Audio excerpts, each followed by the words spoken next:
बिस्मिल्लाहिर्रहमानिर्रहीम।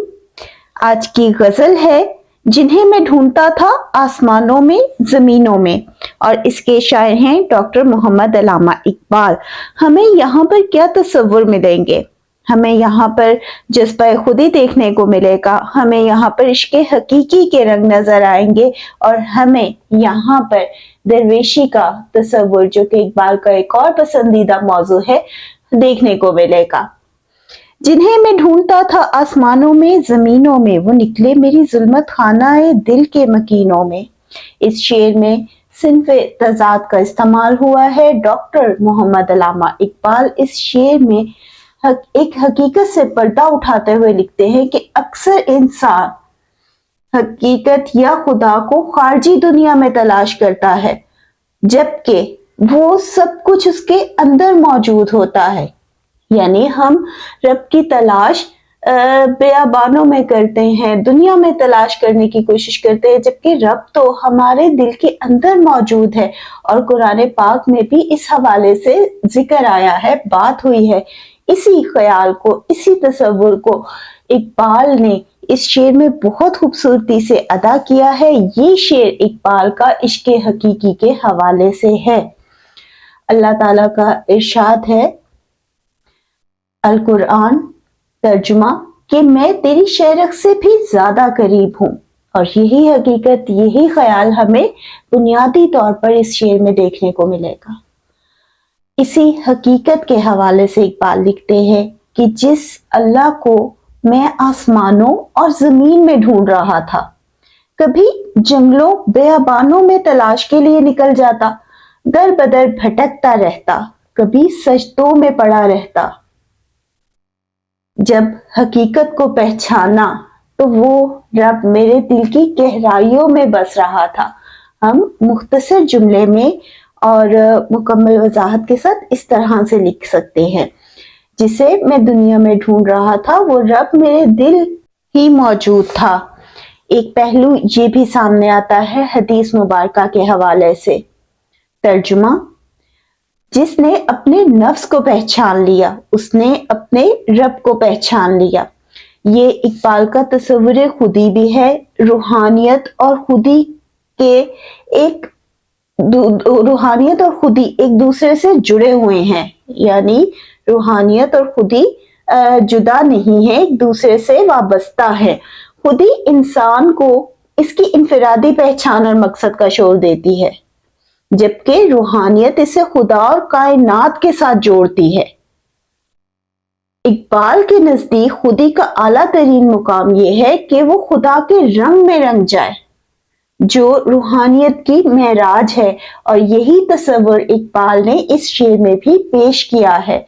बकौल माहिरुल कादरी, रोज़े अज़ल भी तेरा, शाम अबद भी तेरा, हर इब्तिदा भी तू है, हर इंतहा भी तू है। यहाँ इकबाल की रूहानियत, फलसफा खुदी और खुद शनासी की वजाहत हो रही है। अगला शेर है, कभी अपना भी नजारा किया है तूने ए मजनू के लैला की तरह, तू खुद भी है महमिल नशीनों में। इस शेर में संते तलमीह का इस्तेमाल हुआ है।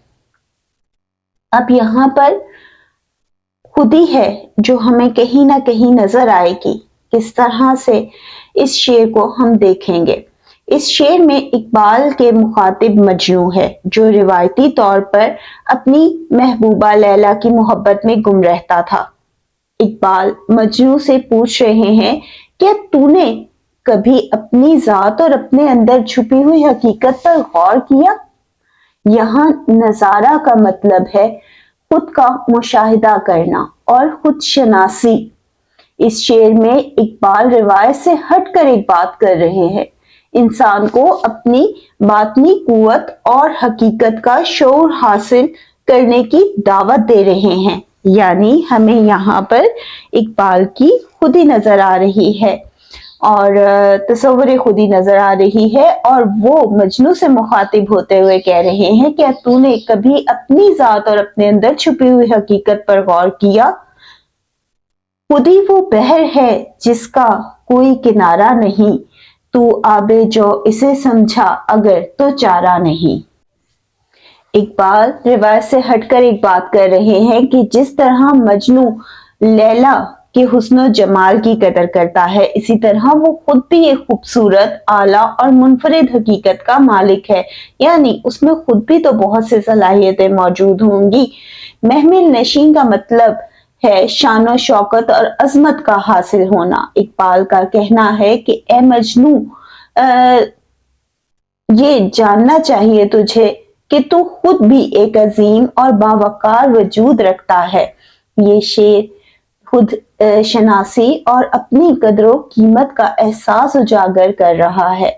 इकबाल का पैगाम है कि इंसान दूसरों की मोहब्बत, अजमत या खूबसूरती पर गौर करने की बजाय अपनी जात में मौजूद खूबियों, सलाहियतों और मुकाम पर गौर करे।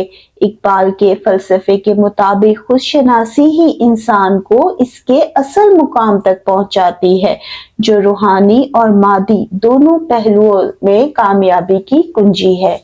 तो यही इकबाल का पैगाम है जो कि वो दे रहे हैं कि अब दूसरों से मोहब्बत करने और उनके हुस्न की जो है कदर करने की बजाय अपने आप पर भी गौर करो और अपने अंदर मौजूद सलाहियतों को पहचानो, अपनी हकीकत को पहचानो। तुम भी तो एक कदर कीमत रखने वाले इंसान हो। इंसान को दूसरे की मोहब्बत में इस तरह का तस्वुर के सिर्फ उसी का ख्याल मौजूद रहे और अपनी जात को वो एक तरफ रख दे, ये तस्वुर गलत है। महीने वस्ल के घड़ियों की सूरत में उड़े जाते हैं, मगर घड़ियां जुदाई की गुजरती हैं महीनों में।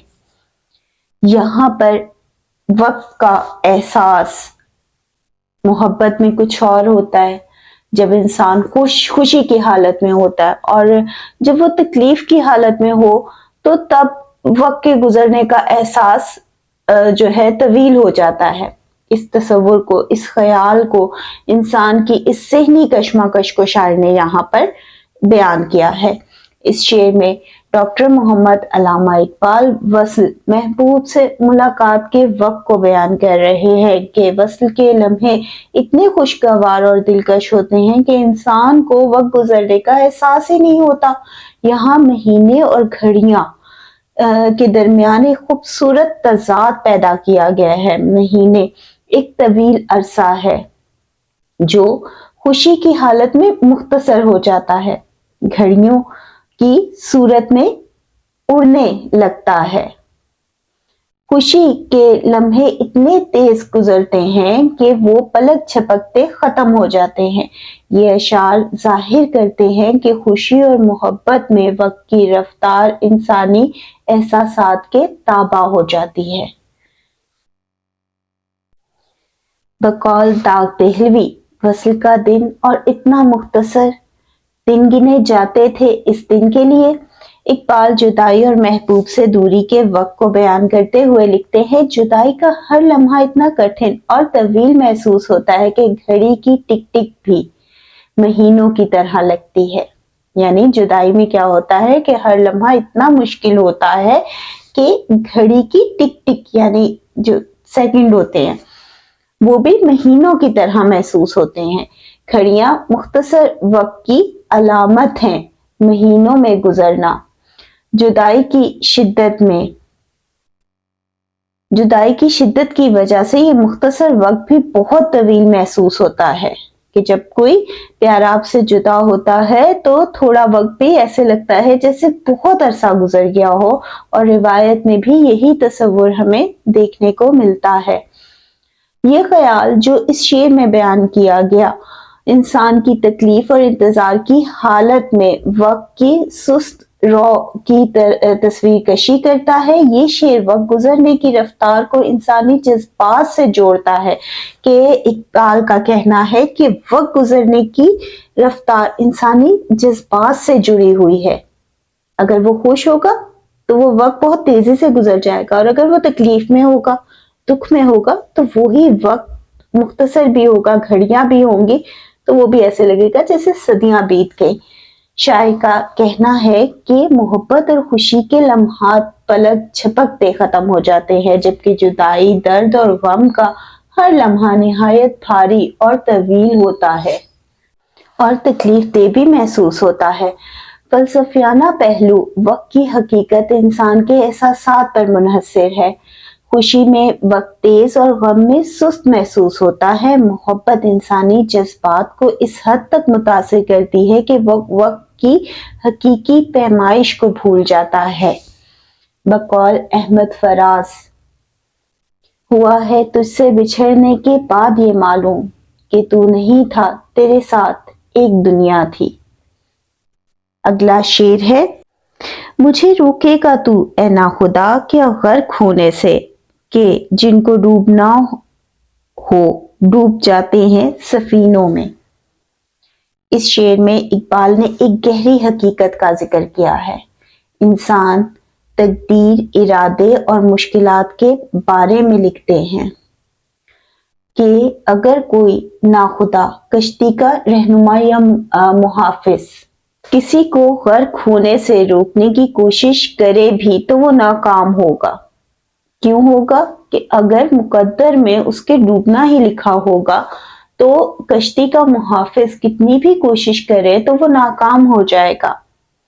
اگر مقدر ڈوبنا ہو تو ہر کوشش ناکام ہو جاتی ہے۔ کاوش سے آگے رب کی عطا ضروری ہے۔ زندگی میں ہر لمحے ہمیں رب کی رحمت چاہیے۔ رب کے حکم سے یہ تمام کائنات چلتی ہے اور رب کے حکم کے بغیر ہم کتنی بھی کوشش کریں تو وہ ناکام ہو جائیں گی۔ یہی خیال، یہی تصور ہمیں دیکھنے کو ملے گا۔ یہی حقیقت ہے کہ تقدیر کا عمل دخل انسانی کوشش کو بھی بیکار کر دیتا ہے۔ یعنی عمل جو ہماری تقدیر ہے اس کا عمل دخل بہت زیادہ ہوتا ہے اور ہمیں کوشش کے ساتھ ساتھ رب کی رضا کی بھی ضرورت ہے، پھر ہمیں کامیابی ملتی ہے۔ کیونکہ جو کاتب قدرت نے لکھا ہو وہ ہو کر ہی رہتا ہے۔ انسان کی کاوش محدود ہے۔ حضرت علی رضی اللہ عنہ کا قول ہے: میں نے اپنے ارادوں کی شکست سے اپنے رب کو پہچانا۔ تو کچھ وہی تصور، وہی خیال ہمیں یہاں دیکھنے کو ملے گا۔ انسان اپنی طاقت یا حکمت سے قدرت کے فیصلوں کو نہیں بدل سکتا۔ اگر قسمت میں مشکل لکھی ہو تو وہ کہیں بھی سے بھی آ جائے گی، حتیٰ کہ محفوظ مقام پر بھی، جیسے کہ کشتی جو ہے وہ پانی میں محفوظ ہوتی ہے کیونکہ وہ اس کے اوپر ہوتی ہے اور اس کے اندر جو بھی لوگ موجود ہوتے ہیں، جو سامان ہوتا ہے وہ محفوظ ہوتا ہے، لیکن وہ بھی ڈوب جائے گی اس وقت جب اللہ کا حکم آ جائے گا۔ تو وہ اس کی حفاظت کرنے والا، اس کا محافظ چاہے پھر کتنی بھی کوشش کرے۔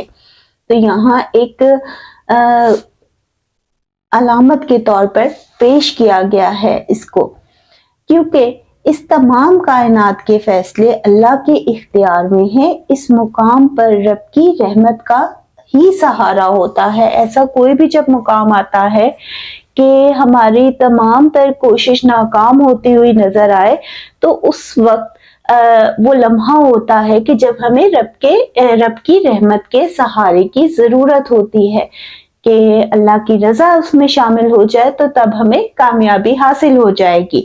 تو ہماری محنت بھی اللہ سے جڑی ہوئی ہے، اللہ کے حکم سے جڑی ہوئی ہے، تو ہمیں محنت کے ساتھ ساتھ جو ہے اللہ تعالیٰ سے بھی اپنے رابطے کو قائم رکھنا چاہیے اور اللہ تعالیٰ سے مدد مانگتے رہنا چاہیے، پھر ہی ہمیں کامیابی ہوگی۔ یہ نہیں کہ ہم ارادہ کریں اور ہم کوشش کریں اور ہم کہیں کہ ہم کامیاب ہو جائیں گے، ایسا کبھی بھی نہیں ہوگا، کیونکہ یہ کائنات اللہ کے حکم سے چل رہی ہے اور ہمیں اللہ کے ساتھ جڑ کر رہنا ہے، اللہ سے تعلق کو قائم رکھنا ہے، تبھی ہمیں کامیابی ملے گی۔ یہاں بنیادی طور پر یہ تصور ہے کہ ہمیں کوشش کے ساتھ ساتھ اپنے رب سے بھی تعلق کو قائم کرنا ہے۔ ہمیں اپنی کوشش کرنی چاہیے لیکن فیصلوں کو اللہ کی مرضی کے مطابق چھوڑ دینا چاہیے۔ جگر مراد آبادی: پھول کھلے ہیں گلشن گلشن لیکن اپنا اپنا دامن، کیونکہ ہر فیصلہ رب کے کن کا हुक्म का मोहताज होता।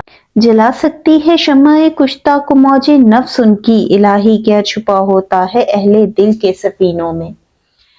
यहाँ पर इश्क़े हकीकी का तस्वुर हमें देखने को मिलेगा और दरवेश और सूफियाना तर्ज फिक्र और उन इस मोहब्बत में, इस रंग में डूबे हुए इंसानों को जो मुकाम मिलता है वो ख्याल हमें देखने को मिलेगा।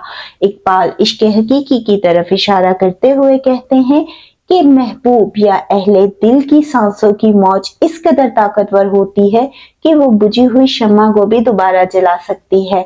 यानी उनकी जिंदगी या अल्फाज का असर ऐसा होता है, किनका, दरवेश का, सूफी का जिनकी लौ अल्लाह से कायम हो जाती है, उनका असर इस कदर गहरा होता है कि वो जो है बुझी हुई शम्मा को भी, जिंदगी की बुझी हुई शम्मा को भी दोबारा जलाने की ताकत रखते हैं।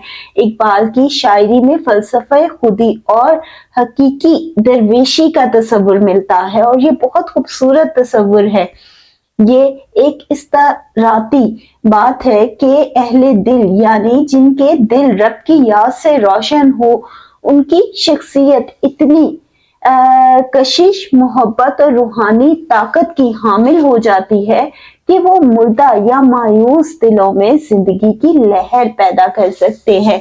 यानी वो लोग जो दुनिया से थक गए हों और उनका दिल जो है उदास रहता हो, उन दिलों में वो रोशनी को पैदा कर देते हैं, क्योंकि उनके अंदर रब की मोहब्बत की लौ जल रही होती है और वो उस ताकत की वजह से उनको भी रोशन कर सकते हैं। कौन कर सकते हैं? दरवेश या फकीर, हकीकी दरवेश।